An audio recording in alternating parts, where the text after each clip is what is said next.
Čau lidi, vítám vás u nového videa. Dneska si zahrajeme Minecraft na serveru Hellmine. Tento server je bohužel jen určený pro Java verzi. Kdo má Java verzi, může si ji zahrát. Tady vám dám IP adresu do Minecraftu. Dneska vám chci ukázat můj ostrov, jak to tady vypadá a co si tady můžete všechno zahrát. Tak, tady máte různé hry. Máte třeba, dejme tu Skyblock, OP1 block, který já zrovna hraju, OP Survival, Parkour a Event.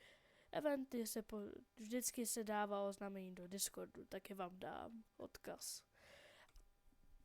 Co bych vám asi doporučil nejvíc je OP1 blog, protože já na něj nejvíc hraju a hraje na tom i nejvíc lidí. Takže tak.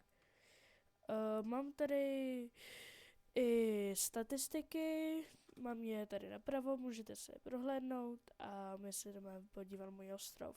Tak, jsme na mém ostrově a tady mám celkem za mě velký ostrov.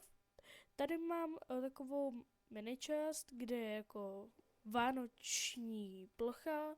Tu pochvalce budu ničit, protože už Vánoce skončily a bylo to jen hlavně na stavěcí soutěži, takže to necháme být.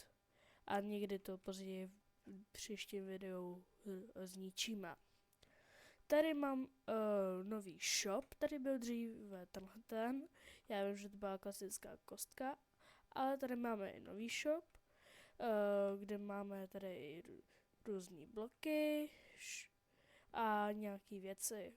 Že je tady tma jenom kvůli tomu, protože bych musel mít tu helmu, aby tady byl Night Vision a teď všechno tady vidíte. Když půjdu sem nahoru, tak tady je AFK zóna, kde si můžete avkovat. A to je v tohoto shopu za mě všechno. Další mám tady 2 kaktusky, nebo tady mám různé farmy. Na dřevo budu muset dostavět 2 kaktusky, jedna tam, tady a druhá tamhle, na to se taky ještě podíváme. A tady sugarcane farmu.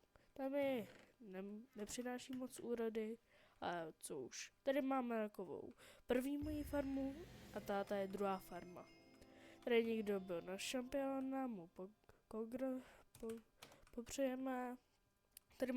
Tady mám baráček, novou řeku, který mě chytá tady minion. Máme tady miniony, nemáme tady jako máme tady bruty, když se tady podíváte, ale miniony slouží i k tomuhle takovýhle. Tady se podíváme i na kaktusku, takhle vypadá. Tady vám jenom řeknu jediné pravidlo na Hellmineu. Nesmíte používat hopry. O toho jsou tady miniony. Takže já vám je ukážu. Tady máme miniony. Miniony jsou každý, co všechno dělá. Tady máme všechny miniony, které tady jsou. Tady je miner, kolektor, feeder, farmer, fisher a slayer. Všechno tady to máte v popisku.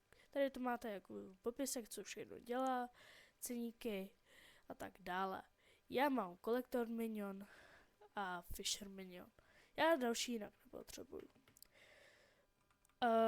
Z tohohle videa to bude asi vše. Dejte mi prosím nápady, jaký videa mám ještě natáčet. Docházejí mi nápady, nevím, co mám točit. Mám někdy v plánu točit Fortnite taky s kamarádem, který taky točí na YouTube. Označím v popisku. Můžete taky mu dát odběr. Mně samozřejmě dejte taky odběr, budu moc za to rád. Přesdílejte mi, dejte teda odběr, like, komentář, co si mám příště zahrát. A prosím, nadále mě sledujte. Tak zatím čau.